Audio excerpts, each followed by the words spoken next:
Lo primero, bienvenidos a todos y todas. Es un placer estar aquí en este foro que hemos creado para darle continuidad a unas jornadas que iniciamos hace ya 3 años con motivo de los 30 años de Envisesa. Son unas cifras importantes que pueden llevar a cierto grado de confusión porque a la vez estamos celebrando los 100 años de la vivienda pública en Sevilla y tiene que ver con el hecho de que Envisesa es la continuadora de la actividad realizada por el Patronato de Viviendas Baratas, que en su día constituyó, en el año 1918, constituyó el Ayuntamiento para crear una política social y auténtica y verdadera en materia de vivienda.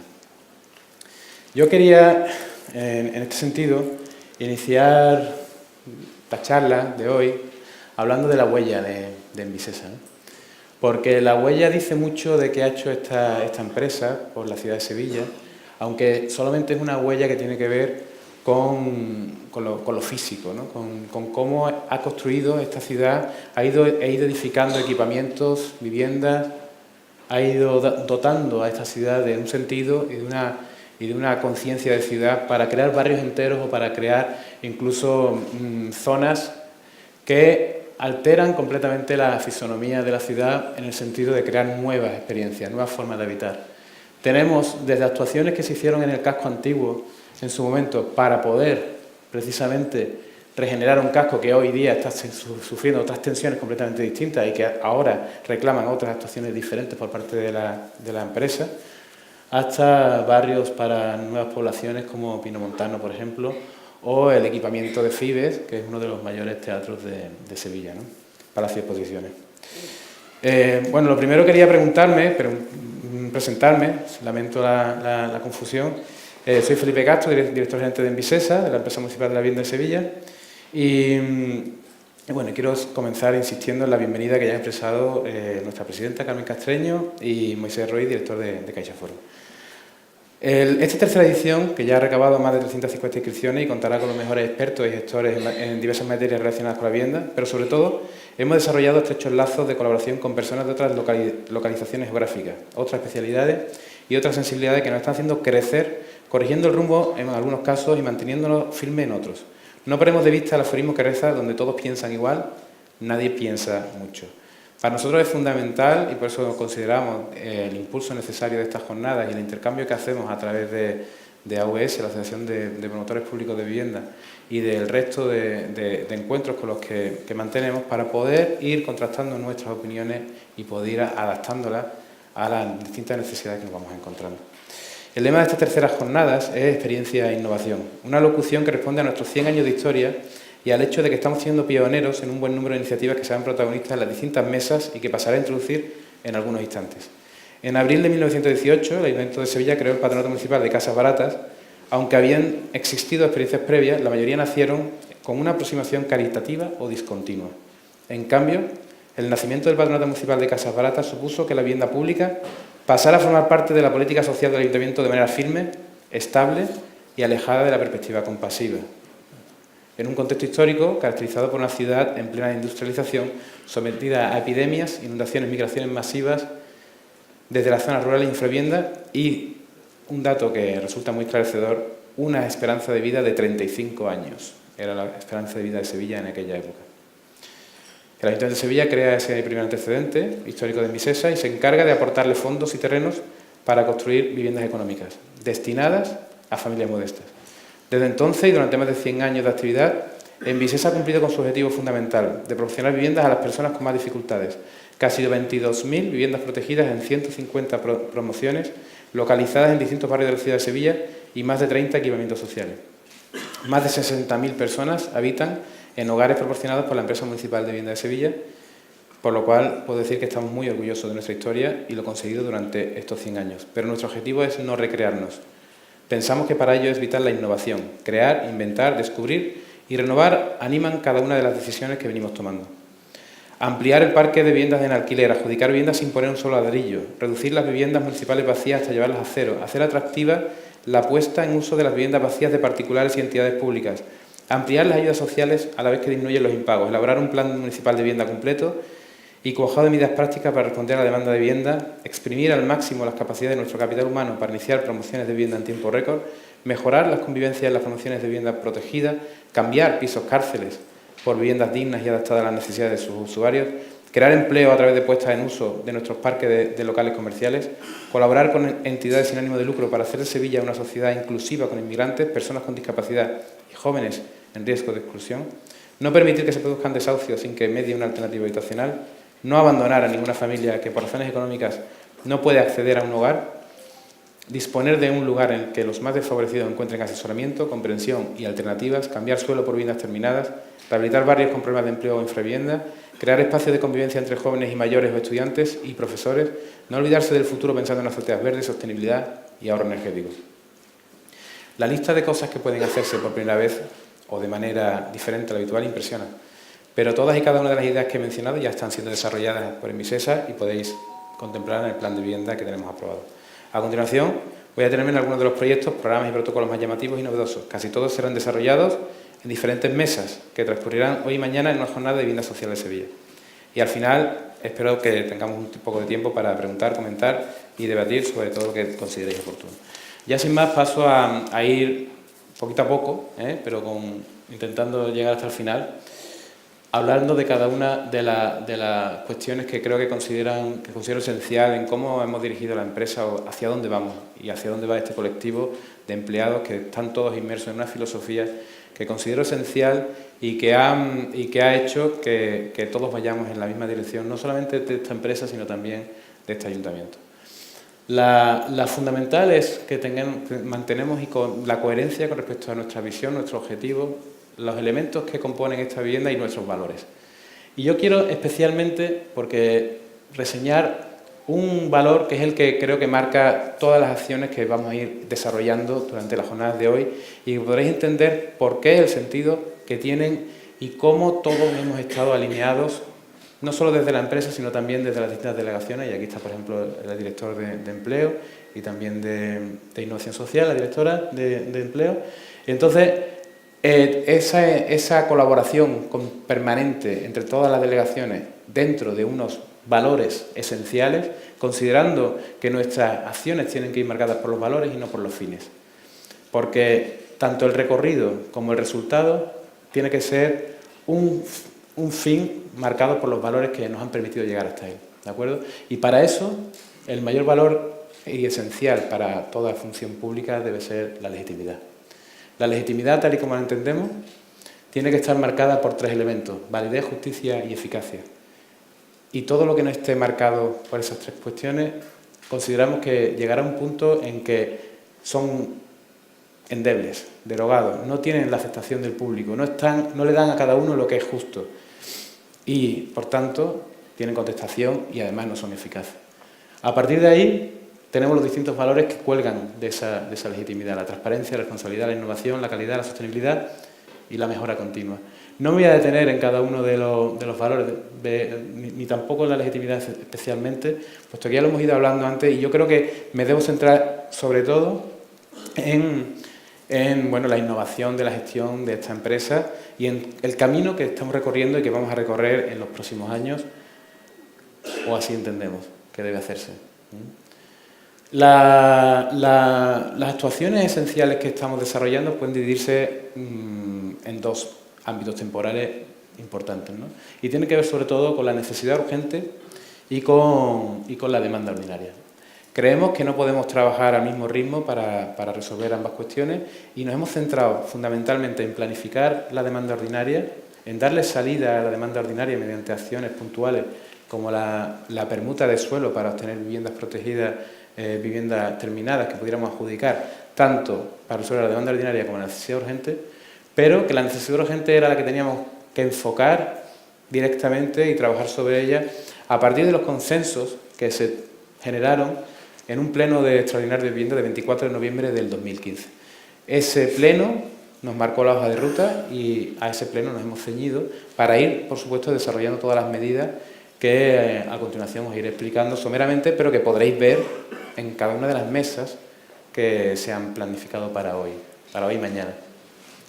Dentro de la necesidad urgente, nos encontramos con una gran lista de personas que sufren desahucio a diario y que no tienen sitio donde ir. Eso lo compartimos con todas las ciudades de este país o del mundo, por lo cual tampoco creo que sea necesario ir muchísimo más allá, ¿no? Para afrontar esa necesidad urgente, pues creamos la Oficina Municipal por el Derecho a la Vivienda, una oficina que se creó en tiempo récord. Desde el 24 de noviembre del 2015, que se acordó su creación, nosotros tardamos 6 meses en aprobarla y tenerla en marcha, utilizando los recursos que ya teníamos en la propia empresa y contratando servicios externos que nos ayudaran a nuestra labor.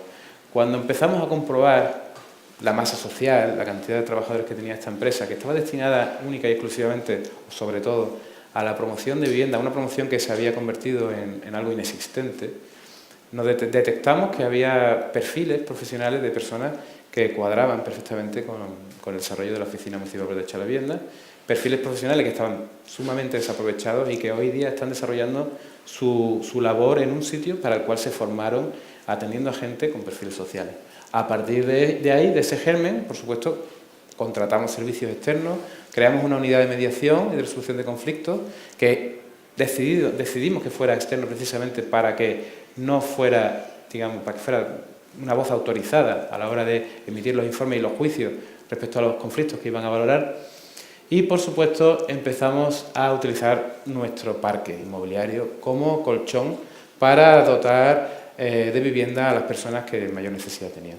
Teníamos un parque de vivienda vacío de más de 300 viviendas y con ese parque de viviendas que nos había sido adjudicada pudimos ir realizando un primer choque a la situación de falta de vivienda que se producía y los desahucios que estaban produciendo a diario.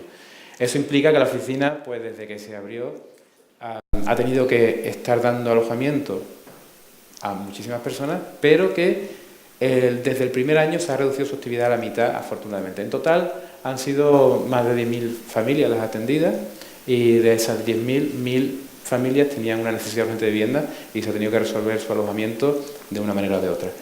De vivienda de Envisesa, de esas 1.000, han recibido unas 182 familias. También se han adjudicado viviendas de otras entidades, tanto de la Junta de Andalucía, en colaboración mutua siempre, y con la Gerencia de Urbanismo también tiene vivienda y de patrimonio.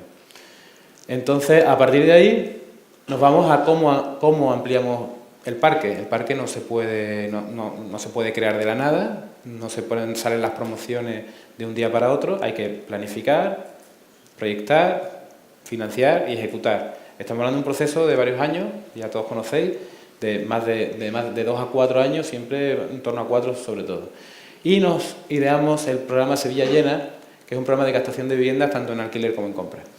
¿Qué estamos haciendo con el programa de Sevilla Llena? Pues comprar viviendas, lógicamente, para los programas de emergencia habitacional y alquilar viviendas a privados con la garantía de Envisesa, porque somos nosotros los que pagamos la renta, no es el inquilino, somos nosotros los que nos encargamos de que el inquilino cumpla las normas y somos nosotros los que nos encargamos de que el inquilino, en caso de que no cumpla las normas, tenga que salir de esa vivienda. Ahí hay una gran dificultad, primero por la cuantía de la renta y segundo porque tenemos que vencer la desconfianza del ciudadano para alquilarnos la vivienda. En este caso estamos teniendo bastante éxito, sobre todo teniendo en cuenta que además parte de la renta la afrontamos arreglándole la vivienda y lo que estamos recibiendo normalmente son viviendas de herederos, en muchos casos, que tienen viviendas apalancadas, que no saben qué hacer con ellas, nosotros se las arreglamos, la ponemos en alquiler social y transcurridos unos años ellos la van a recuperar arreglada y van a poder hacer uso de ella. A partir de ahí, esas son las bases, ¿no?, del programa de actuación con respecto a la necesidad urgente. Pero por otro lado tenemos el plan de vivienda. El plan de vivienda tiene 20 programas que mantienen todo lo anteriormente dicho, puesto que la emergencia sigue produciéndose. Diariamente tenemos desahucios, aunque en este caso han disminuido el número al menos de los que nosotros atendemos, puesto que en las cifras son desahucios mayoritariamente ya de alquiler. Por otro lado, son desahucios de familias que ya sí tienen recursos, no son familias que no tengan ningún recurso, y estamos teniendo que atender el problema, pero desde una perspectiva ya de una emergencia menos inminente, ¿no? O sea, que hay más tiempo para buscar alternativas. Por otro lado, dentro del plan de vivienda Estamos haciendo 3 programas que creo que son relevantes: el programa de alquiler asequible, el índice de precio de referencia para el alquiler y, por supuesto, la nueva promoción de viviendas. Nada más que estos 2 programas, el de alquiler asequible y el de promoción de viviendas, suman 2.000 viviendas, y aparte hay otras 1.500 que tienen que ver con los programas de compra, de permuta y de alquiler, ¿no? A partir de ahí vamos a hacer una referencia a cuál ha sido la respuesta a la necesidad urgente en cada uno de los supuestos, ¿no?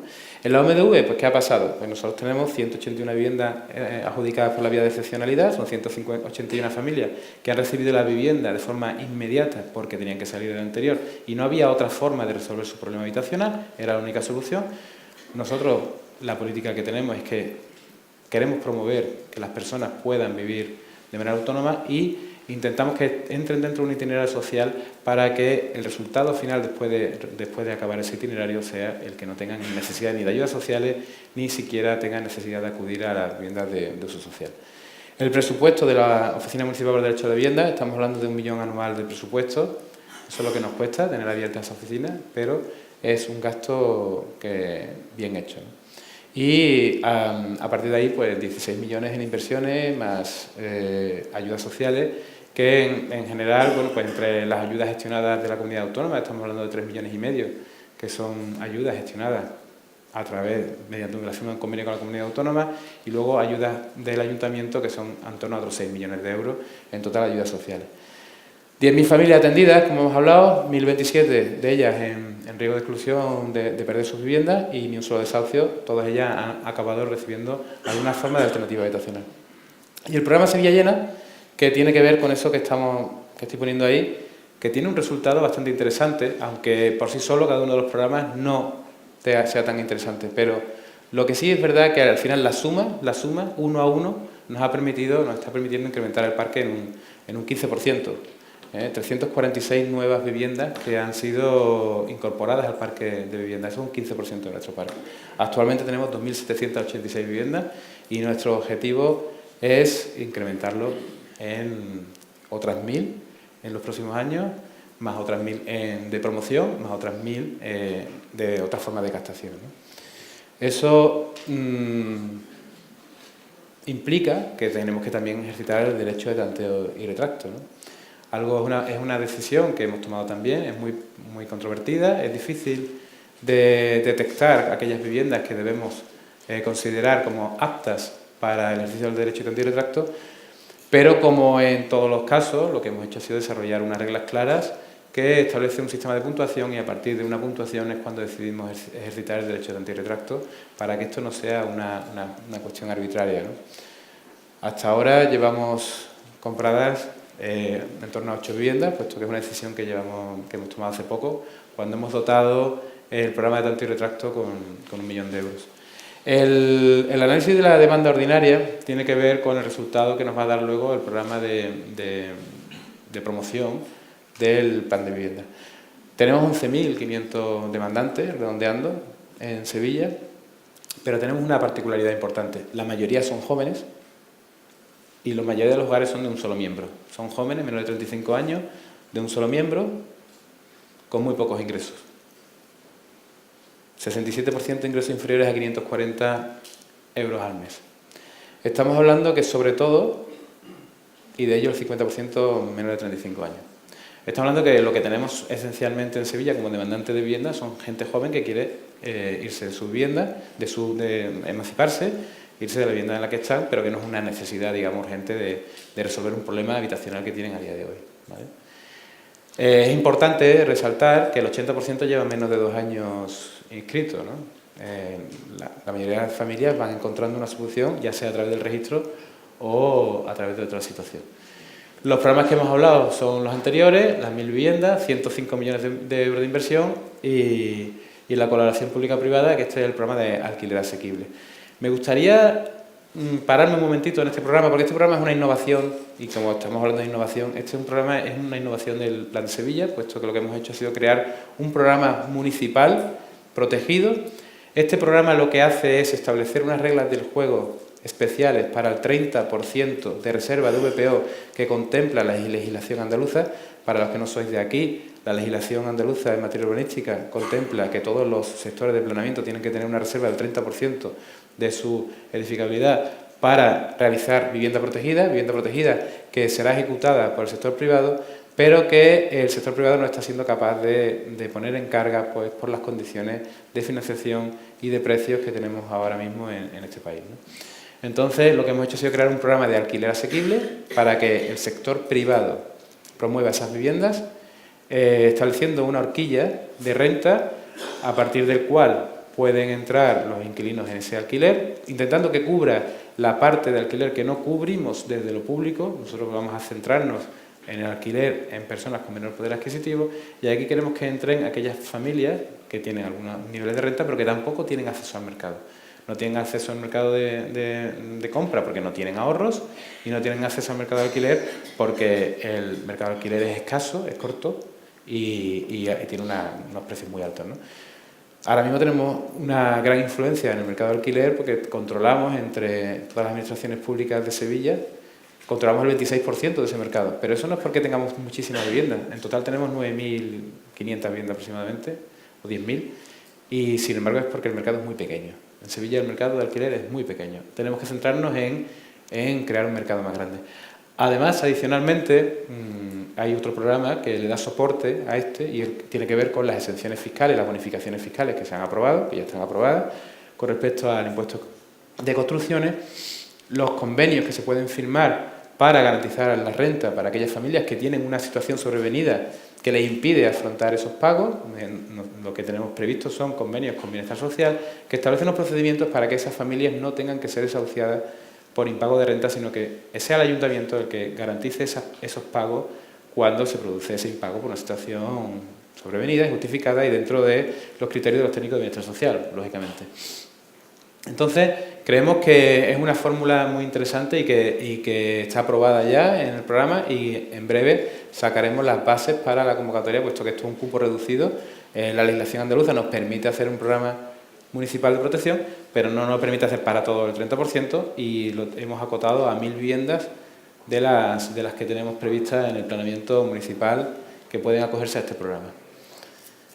Por otro lado, dentro de la respuesta a la demanda ordinaria, por supuesto, nosotros estamos preparándonos para promover. Hemos hecho un plan de vivienda y eso ha implicado como innovación dos cuestiones. La primera de ellas, que hemos hecho los proyectos con medios propios. Eso es algo que esta empresa no había hecho nunca. 86 viviendas en alquiler y en venta, y un proyecto de co-living en el centro para restaurar un edificio en la calle García Ramos, cerca de la Plaza del Museo, en una zona fantástica de Sevilla, para menores de 35 años con mayores de 65. Es un proyecto intergeneracional que lo que pretendemos es que tenga un banco de tiempo para que obligue, entre comillas, a que esas personas se interactúen y se enriquezcan unas de otras, ¿no?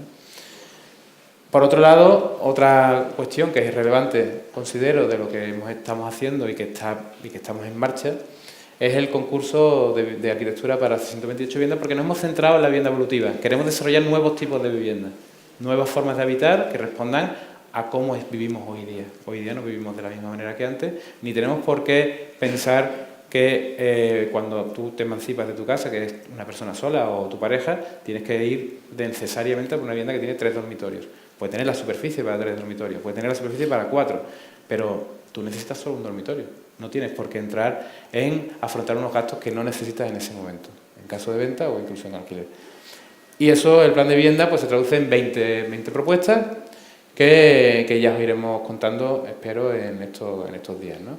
Una de las cuestiones interesantes que además se han incorporado o que se han reflejado en el decreto, por ejemplo, son las bonificaciones fiscales. Bonificaciones fiscales a las viviendas en alquiler asequible que este ayuntamiento ya tiene aprobadas y que de hecho disfrutamos tanto la agencia andaluza de vivienda, Abra, como nosotros, ¿no? Como en Visesa.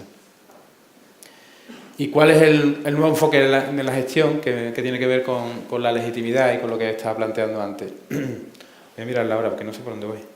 El nuevo enfoque tiene que ver con una serie de protocolos y una serie de desenfoques, ¿no? Unas formas de trabajar de manera distinta y pretendiendo cambiar nuestra visión del mundo y cómo la percepción del trabajo que íbamos realizando históricamente tiene que ser enfocada hacia una nueva sociedad, hacia una nueva circunstancia y hacia una nueva forma de trabajar que tiene que ver mucho con la innovación y con las tecnologías, ¿no? La legitimidad es necesaria mantenerla y para ello nos estamos dotando de protocolos, unos protocolos que establecen unas reglas claras del juego para poder afrontar problemas que tenemos en el día a día de la gestión de las empresas públicas de vivienda. ¿Y qué protocolos son esos? Pues un protocolo de convivencia que permite que tengamos una fórmula para resolver conflictos dentro de las propias comunidades y que puede llegar incluso a resolver el contrato a una familia que no cumple las normas y no está dispuesta a cumplirlas.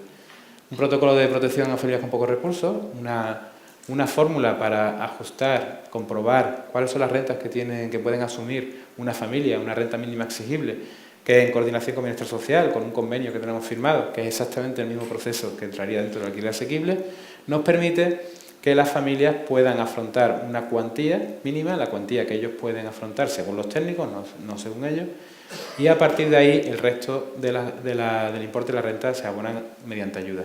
Ese mecanismo tiene que ver con el hecho de que Envisesa es una empresa de mercado y como tal no puede dedicarse a otorgarle ayudas a sus inquilinos. Las ayudas tienen que proceder de donde tienen que proceder, que es de bienestar social. Entonces, cada uno hace su trabajo, el bienestar social es el suyo, comprueba la situación real de esa familia y establece un itinerario para que esa familia pueda salir de esa situación, que ese es el objetivo.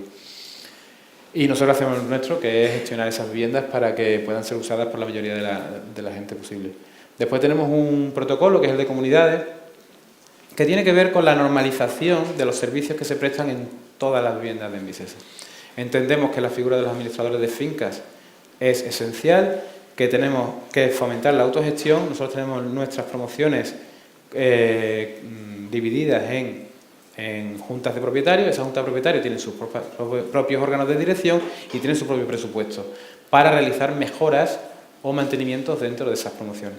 Obviamente los mantenimientos críticos, los obligatorios, los hacemos nosotros directamente, ascensor contra incendios y puertas de garaje, evacuaciones, en fin, todo ese tipo de cosas, o cualquier defecto que pueda surgir de entrada de agua o accidente, un incendio, cualquier situación extraordinaria, pero lo que creemos es que las promociones, los inquilinos tienen que ser capaces de tomar sus propias decisiones asignando su propio presupuesto. Para ello hemos creado este protocolo de comunidades y estamos estableciendo una forma de relación con los administradores y con los propios inquilinos. Y además lo estamos llevando a los contratos. Los contratos, todos estos protocolos están incluidos dentro de los contratos y los inquilinos asumen que tienen esas obligaciones. Forma parte de su contrato el comportarse de una determinada manera, normal, en comunidad, el no molestar a los demás, por supuesto, pero entienden que tienen un protocolo, un procedimiento y están obligados a acudir a un sistema de mediación, a un sistema de resolución de conflictos, tanto en terapias individuales como en terapias de grupo, grupales, y en caso de que no cumplan con esas obligaciones, porque es la forma de comprobar que ellos están queriendo resolver ese conflicto en el que están, pues entonces acudimos a los siguientes niveles para poder llegar hasta la resolución contractual. El protocolo de permutas, las permutas internas y externas.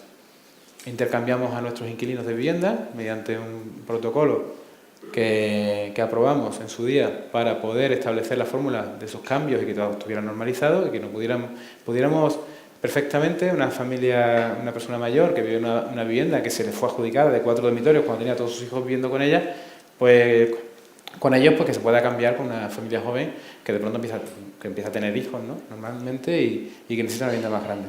Y también externas, porque también compramos viviendas a terceros para incorporarlas al parque público de alquiler y resolver la problemática que puedan tener, por ejemplo, pisos cárceles, en el caso de pisos cárceles, donde le compramos la vivienda a una persona mayor o que vive en un tercero, en un cuarto sin ascensor y que tiene una situación grave de movilidad. A partir de ahí le compramos la vivienda, le adjudicamos una vivienda accesible, adecuada a su situación y esa vivienda lo que hacemos es adjudicársela a familias que pueden entrar a vivir correctamente sin tener ninguna dificultad.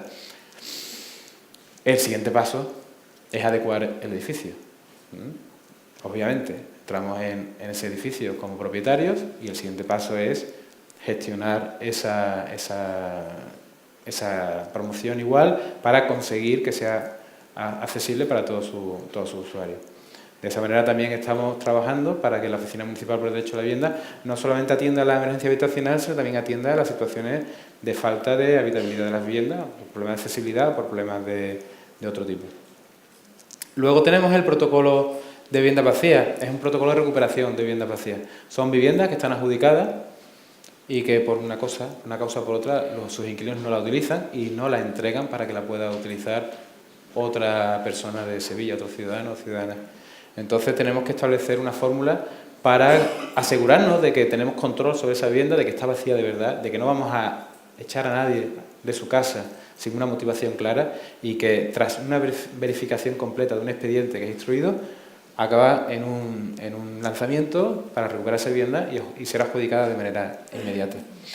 Y por otro lado tenemos una serie de acciones que estamos haciendo y que tienen que ver con ese desenfoque, buscar talento externo, buscar que nos digan cómo ven la política de vivienda, que nos digan qué acciones podemos tomar, qué problemáticas entienden que hay mayoritariamente en Sevilla o en el extranjero, o fuera, o beber de las experiencias de los demás. Y para eso tenemos, sobre todo, un comité técnico consultivo, que también es una innovación de esta empresa. Esta empresa creó en el seno de su órgano un comité que a su vez está dividido en mesas sectoriales y que lo componen personas de todo tipo. Primero está, porque por ejemplo está la mesa ciudadana, donde son ciudadanos inscritos en el registro de demandantes o inquilinos de Envisesa, que se hace por sorteo en caso de que haya mucha demanda, y que entran en esa mesa ciudadana. Ahí está la mesa social, que están las plataformas antidesahucio y están las diferentes asociaciones que se dedican a ese tipo de situaciones. Están los profesionales también, tenemos los colegios de administradores de finca, que está aquí por ejemplo su presidente, también están por aquí los del colegio de arquitectos, de aparejadores, que ellos están todos allí. Tenemos también las asociaciones empresariales, tenemos también a los sindicatos, y entonces creamos un clúster, ¿no? Un espacio seguro donde todo el mundo dice lo que quiere decir, no hay ninguna cortapisa, y donde luego se levanta acta solo de lo que entendemos que se puede levantar acta de manera consensuada. Porque las deliberaciones son secretas y solamente se levanta el secreto cuando todo el mundo está de acuerdo en que se hagan público lo que estamos allí debatiendo. Todas esas mesas al final se agrupan en un comité técnico consultivo, que es el que, digamos, examina todas las líneas de actuación en las cuales nos vamos enmarcando, o simplemente hacemos consultas con respecto a temas concretos, ¿no? Ahora estamos trabajando en la siguiente convocatoria y va a tratar sobre el plan de vivienda y las nuevas medidas que vamos a ejecutar, que tiene que ver con la convocatoria de alquiler asequible, que tiene que ver con el cohousing, con el co-living y con las demás cuestiones, que algunas de ellas requieren un desarrollo y que ese desarrollo pues intentamos que esté, digamos, impregnado, ¿no?, de la filosofía de todas aquellas personas que se acercan a nosotros porque son bien intencionados y tienen mucha capacidad y debemos ser capaces de beber de esa capacidad.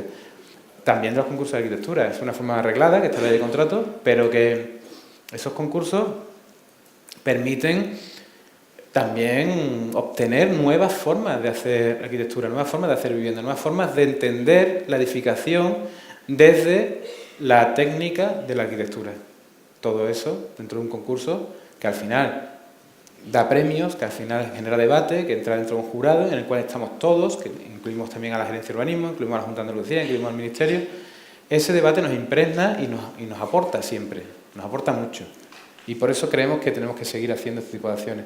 Y tenemos otra tercera acción, que es la Cátedra de Vivienda, que es precisamente instrumentalizar o crear una estructura definitiva con la Universidad de Sevilla para apoyar la materia de investigación de la vivienda, la investigación en vivienda, y extender eso hacia la ciudadanía mediante otro tipo de foros, de charlas y de actuaciones, ¿no? Está claro, no es el caso de este foro, por ejemplo, que es más profesional. Este foro es para intercambiar, no es divulgativo, pero sí creemos que es necesario también tener foros divulgativos donde la ciudadanía se impregne de lo que hacemos y nosotros nos impregnemos de ellos, ¿no? Y luego generar formas colaborativas de convivencia, ¿no? El co-living y el co-housing. Vamos a tener ya la primera experiencia de co-housing. Precisamente El martes iniciamos el primer expediente y Coliving ya lo hemos empezado en otra ubicación y queremos replicarlo nuevamente, ¿no? En colaboración con el cohousing, entendiendo que se pueden complementar, lo que queremos es utilizar el cohousing de senior, el cohousing de mayores, para que nos puedan servir de una especie de mentorización de los jóvenes y de los estudiantes, investigadores y personas de tránsito que van a aparecer por el Coliving, ¿no? Ese es el mecanismo que estamos buscando. Bueno, tengo aquí un pequeño resumen de cada una de las líneas que estamos hablando, que os he mencionado anteriormente. No voy a entrar mucho en ellas porque no quiero empezar ya las jornadas con retraso. estaría, en fin. Y bueno, pero sucintamente, el protocolo de convivencia, ¿vale? Aquí están los objetivos, los destinatarios. Lógicamente los destinatarios son las personas que están en nuestras viviendas. Pero hay una innovación adicional que hemos creado, que no está ahí. Bueno, está ahí, sí, porque están gestionadas por Envisesa o con convenio con Envisesa, ¿vale? Estamos también utilizando el protocolo de convivencia para colaborar con otras entidades que tienen viviendas en alquiler y que mediante esa colaboración pues entran a formar parte de nuestra oficina sus inquilinos, y sus inquilinos reciben también el mismo tratamiento en caso de que así sea necesario, ¿vale?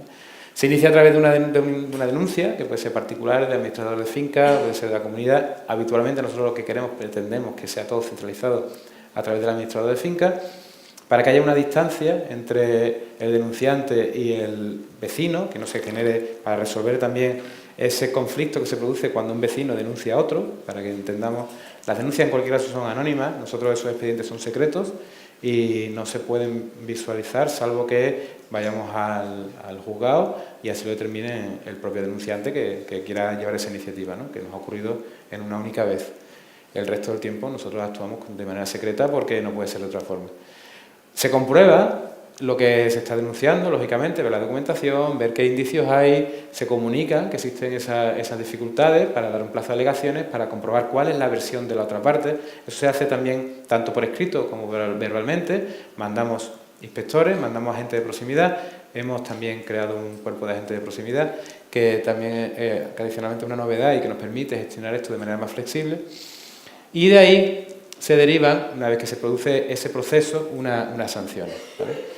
Hay distintos grados, la leve, grave y muy grave, y obviamente la muy grave es la que lleva a la resolución contractual. La reiteración te va también subiendo en el escalón, lógicamente, ¿no? Nosotros, por ejemplo, para que hagáis una idea, los enganches ilegales están en graves. Enganches ilegales están graves. La reiteración del enganche ilegal, a partir de que está en grave, se le comunica que tiene que cesar, se le establecen las sanciones previstas en el protocolo, que normalmente tiene que ver con la denegación del fraccionamiento de la deuda, con la denegación de las ayudas sociales, con una serie de privilegios que se le retiran. Y en caso de que se mantenga en esa actitud, puede pasar muy grave. Porque llega un momento en que tú estás insistiéndole durante un mes, otro mes a una familia para que enganche su luz de manera legal. Se le tramitan incluso las ayudas, se le da una cita en la oficina para que ellos puedan obtener las ayudas que están previstas para poder contratar la luz de forma legal, y siguen sin hacerlo. Y llegado el caso, pues va al Consejo de Administración. Se comprueba la documentación en el propio Consejo, y si no hay acuerdo, se deriva a la unidad de mediación y resolución de conflictos, que es la unidad que os he comentado antes, que ahí es donde se trabaja ya con ellos directamente para ver si hay forma de resolver este problema, ¿no? Y si hay mayoría, pues directamente va a resolución contractual, así como estamos actuando, ¿vale? Llevamos 32 muy graves y 5 leves. La verdad es que este protocolo empezó a funcionar bien desde que se aprobó. Os lo quiero decir así, porque es que hemos tenido situaciones de conflictos graves en promociones que cuando se les ha comunicado simplemente que se iba a iniciar el expediente de convivencia a través del protocolo y se iniciaban las actuaciones, han resuelto los problemas entre ellos, pero bien, no estoy diciendo uno encima de otro, ¿sabes? O sea, que el denunciado, por un lado, ha dicho que tal, y el denunciante, por otro lado, también. Aún así, hemos ido a comprobar la situación y han diluido ese problema porque se han dado cuenta de que tienen unas alquileres muy ventajosos y esa situación la pueden perder, y pueden perder incluso su vivienda. Y ahí entramos en una situación en la cual la gente se lo piensa dos veces, y por eso también nosotros tenemos somos muy garantistas a la hora de tramitar el expediente y requerimos la mayoría del Consejo, ¿no? Al inicio fue la unanimidad, por cierto. Al final eso se cambió, pero bueno, en principio fue la unanimidad.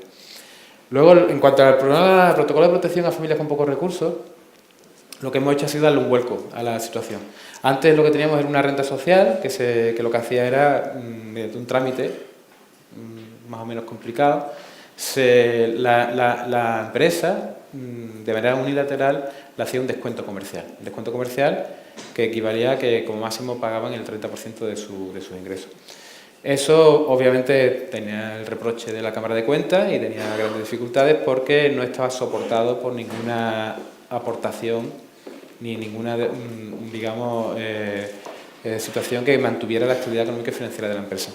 Lo que estaba haciendo la empresa directamente era reducir dinero, reducir el coste, y cuando pedía una ayuda, pues las ayudas se daban con respecto a esa nueva renta, con lo cual ni siquiera los programas de alquiler de la Junta de Andalucía o los distintos programas de subvenciones que había para apoyar a los promotores de promociones de vivienda, pues podían ser soportados, porque si le hacías al final, tened en cuenta que nosotros tenemos una renta media de en torno de, no llega a los 200 euros, son 198 euros nuestra renta media. Pero tenemos rentas incluso que son de 18 céntimos y cosas así, de 30 céntimos, y están soportadas además por convenios con otras administraciones que daban ayudas con respecto a la renta. Ahora, si te dan ayuda respecto a 18 céntimos, pues ya sabéis, imaginaros la ayuda para pagar la inversión, vamos. Entonces, bueno, eso se sustituyó al final lo hemos sustituido por un programa de protocolo de protección a familias con pocos recursos, el PPR le llamamos nosotros, porque está enlazado con los PPC del Ayuntamiento de Sevilla. Y son ayudas de bienestar social que se gestionan a través de la Oficina Municipal por Derecho a la Vivienda y tienen un carácter anual, y la renta es la renta. Lo que pasa es que lo que se determina es cuál es la renta exigible. Nosotros solo exigimos la renta exigible, pero la renta del contrato no cambia, porque si hacemos un cambio en la renta del contrato, lo que estamos haciendo es perdiendo todas las ayudas, todas las bonificaciones que se pueden producir con motivo de esa renta, lo cual estaba generando al final una subvención encubierta de la empresa hacia los inquilinos, algo que nosotros no podemos hacer. Estos son los objetivos, y los beneficiarios, como es lógico, pues tienen que cumplir también una serie de requisitos, lo que he hablado antes, ¿no? Tienen que estar empadronados, por supuesto, porque es obligatorio, además, en vivienda protegida, tiene que ser su domicilio habitual. Los suministros tienen que estar legalizados, si no, no vamos a tramitar ayudas para gente que no está cumpliendo con sus obligaciones. Esas obligaciones mínimas hay que cumplirlo. Ya hemos visto que algunas veces se producen desgracias importantes cuando soportamos o sostenemos que la gente tenga los enganches ilegales de los suministros. Desgraciadamente fue hace poco. El protocolo de comunidades, lo que ya he comentado, regularizar, normalizar, establecer una relación única, bidireccional, pero única, y que todas las comunidades tengan los mismos servicios, que no tengamos una disparidad en función de las ubicaciones, en función de si había un administrador o administradora más o menos ágil o bueno, o si teníamos un par de inquilinos que estaban generando problemas. Con esos objetivos, nosotros hacemos aportaciones incluso a esas comunidades, aportaciones extraordinarias para que sean capaces ellos de autorregularse, ¿vale? Es lo que queremos. El protocolo de comunidades lo que genera también, por supuesto, son obligaciones contractuales, tanto para los inquilinos como para los administradores. Establece una serie de procedimientos, una serie de informes que se tienen que hacer y una fórmula arreglada para que tengamos conocimiento de qué está pasando en las comunidades, ¿no? Y por supuesto también tenemos que regularlo para que todas esas innovaciones que hemos hecho, como el protocolo de convivencia, de vivienda vacía o las PPR o cualquiera de los protocolos que tenemos aprobados, el administrador los conozca y sea capaz de gestionarlo y tramitarlo, porque aparte que es el primer interesado, puesto que las comunidades también tienen asignadas unas ayudas, y esas ayudas se tienen que hacer a través de las PPR y tienen que ser gestionadas a través del administrador. El administrador es el que tiene que acompañar en ese proceso solo y exclusivamente para que ese inquilino sepa que existen esas ayudas, para mandarle los requerimientos necesarios, porque es el que actúa en nombre de la comunidad, y que ese inquilino sepa que es que tiene que afrontar esa obligación. Y si no puede afrontarla, que no se preocupe, que hay mecanismos para que se solucione su problema. Pero de alguna manera tiene que afrontar esa obligación porque está perjudicando a la colectividad, y la colectividad es la que siempre tiene que estar protegida. Por supuesto, las usurpaciones, tenemos que tener ese conocimiento y es esencial, y para eso pues tenemos un régimen de comunicaciones y un control e intervención. Hemos tenido que intervenir en algunas comunidades, tomando la presidencia, disolviendo las existentes, hemos tenido que hacer diferentes acciones en casos extremos y así lo haremos cuando sea necesario. El protocolo de permuta, yo os estoy dando unas pinceladas nada más, en las demás mesas vais a tener la posibilidad de ver todos estos protocolos, cómo funcionan. El protocolo de permuta, ya os he mencionado rápidamente, lo que queremos es resolver la problemática al final de las familias, ¿no? Entonces hay cambios entre inquilinos, cambio de vivienda propiedad y sobre todo nos permite aumentar el parque público de viviendas, ¿no? Es otro mecanismo de aumento. Hemos hablado de cómo podemos aumentar nuestras viviendas en alquiler y dar mayores prestaciones. Y los motivos, bueno, pues los que están ahí. Sobre todo los problemas, la renta, los cambios en la salud, las situaciones de insalubridad de las viviendas, todas esas cuestiones que permiten que al final nosotros creamos que debemos intervenir. Eso está baremado, hay unos informes que se tienen que realizar por los trabajadores sociales y por la oficina técnica, y esos informes con esas valoraciones llevan a una valoración de la idoneidad de una familia con respecto a la vivienda. Nosotros siempre creemos que hay que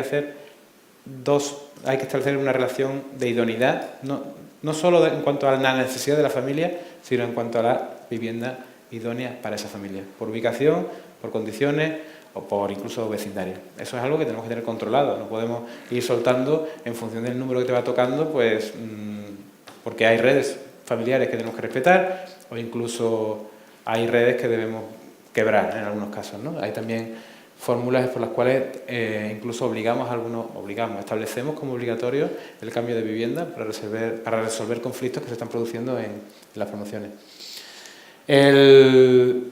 Una de las modalidades que hablaba antes es la adquisición de vivienda con reloj simultáneo. Esta adquisición pues lleva 56 solicitudes. A partir de ahí, hasta ahora hemos tramitado 10 han sido ya aprobadas y luego pues tenemos pendiente de vivienda todavía otras 5, pero también hay algunas que se rechazan, ¿no? Porque los motivos, pues a lo mejor pues no cumplían con los requisitos de la vivienda, pues no cumplían los requisitos familiares para poder entrar en una vivienda. Tiene un trámite, por supuesto, y a través del acuerdo de comisión ejecutiva pues se lleva la escritura de compraventa y la adjudicación de la vivienda. Y aquí os traigo un ejemplo, porque muchas veces un ejemplo vale más que 1000 palabras, y en este caso una imagen que de escaso un minuto nada más, que me gustaría que escucharais en un momento. Cuando pueda.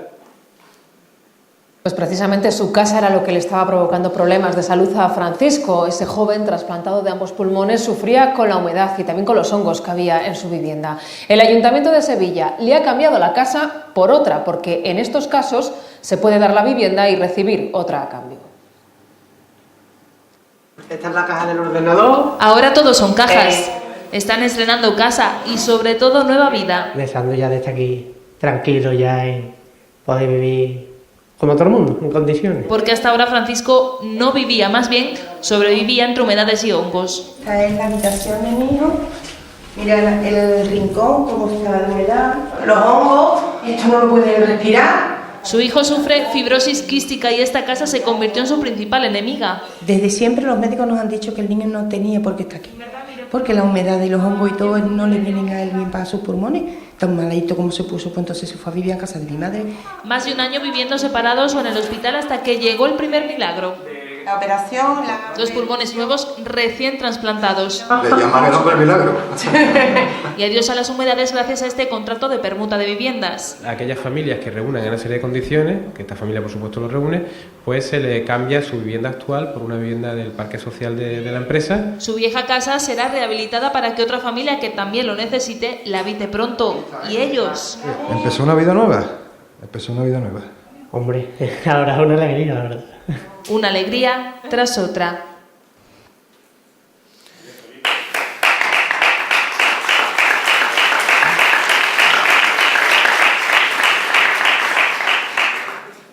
Muchas gracias. La verdad que es una historia emocionante y es la mejor parte que tenemos en esta empresa, ¿no? Cuando ayudamos a familias con nombre y apellido que cumplen unos requisitos, que establecen que tienen esa necesidad y emociona verlo, sí emociona.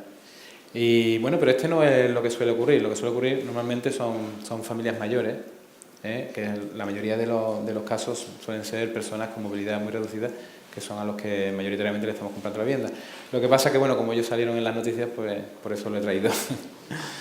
Que, en fin, el siguiente protocolo es el de vivienda vacía, que no me voy a detener porque me gustaría cerrar ya, pero bueno, os voy a ir pasando rápidamente. Yo creo que ya más o menos he contado lo suficiente como para que podáis ir entendiendo cómo funcionan y cuál es el sentido que tienen cada uno de estos protocolos. En este caso, sobre todo, tiene que ver con recuperar viviendas que no están usadas legítimamente por sus inquilinos, ¿no? Tienen una adjudicación y esa adjudicación no se cumple, y hasta ahora no teníamos un mecanismo para poder determinar qué vivienda estaba vacía y cómo resolver el procedimiento para recuperar esa vivienda, más allá de, oye, que esta está vacía, que no sé qué, y iniciamos una resolución contractual sin más. Periodo de audiencia, informes, comprobación de todos los datos, de consumo, de empadrón, de periodo de alegaciones, porque hay veces que inicia un expediente de vivienda vacía y resulta que es una chica o un chico que se ha ido a Ibiza a trabajar en verano, y sin embargo continuamente tienen allí alguien que le está denunciando como que no usan su vivienda, ¿no? Pues todo eso hay que comprobarlo, porque al final la gente se tiene que buscar la vida y tiene que poder hacer bueno, cosas normales que se pueden hacer en vivienda protegida, pero que tiene que ser verificado. El protocolo de recuperación de vivienda vacía tiene 31 viviendas en trámite. Hasta ahora hemos recuperado 17 más 5. 17 en el juzgado y 5 porque nos han entregado la vivienda. Porque hay gente que reconoce los hechos, dice que es verdad, que es que, hombre, que es que tienen en las dos viviendas porque vive con su pareja y en principio tenía la vivienda, pero porque si se cansaba de él o de ella y tal, y al final dice, pero es que han pasado 10 años, y dice, ya, bueno. Total, que se lo han pensado y al final pues nos entregan la vivienda y no tenemos que ir a un procedimiento judicial, ¿no? Que es mejor así. En fin, hay de todo, ¿vale? El Comité Técnico Consultivo, que ya lo he contado, aquí tenéis un poco el esquema, ¿vale? Mesa social, mesa ciudadana, mesa asociativa, profesional y financiera. Y una comisión especial que se creó específicamente para el seguimiento de las ocupaciones irregulares, pues por aquello de que parecía que las ocupaciones irregulares estaban vinculadas necesariamente a la necesidad y que, bueno, no era una ocupación ilegítima de una vivienda protegida sin un procedimiento. Nosotros al final, esa comisión ha tenido poco seguimiento porque las plataformas antidesahucios se levantaron de la mesa y no han seguido acudiendo, porque tenemos discrepancias en cuanto al mecanismo, ¿no? Está claro. Nosotros entendemos que partimos de la legitimidad, y la legitimidad tiene que ver con el estricto cumplimiento de las normas y de los deberes. Y ese estricto cumplimiento es incompatible con la usurpación, lo cual no significa valorar, en todos los casos, la familia en función de su situación. Y si hay que adjudicar una vivienda o otro recurso, se la adjudica. Pero no partimos de la situación de violencia que se produce cuando se ocupa una vivienda. Partimos de la situación en la cual la vivienda la hemos recuperado y valoramos cuál es el proceso por el cual debemos adjudicarle un recurso, no una vivienda, a esa familia. Porque hay muchos recursos, no solamente viviendas, hay viviendas tuteladas, hay ayudas al alquiler, hay acuerdos con otras entidades, hay muchos recursos y los recursos los deben decidir los profesionales que se dedican a esto, ¿vale? Entonces, porque tenemos muchas familias que están esperando. Al final, bueno, pues eso ha quebrado, digamos, esa situación, porque la falta de punto de encuentro en cuanto a cómo debemos afrontar el problema nos ha llevado a ese punto, ¿no? La situación. Y yo lo dejo, que creo que estoy dejando muy poco tiempo para hacer alguna pregunta o intervención, pero bueno, espero que os haya gustado la presentación.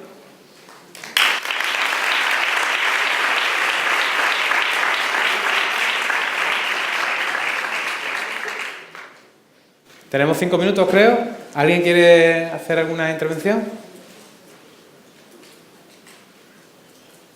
¿No? Bueno, pues muchísimas gracias a todos por vuestra atención y por vuestra presencia.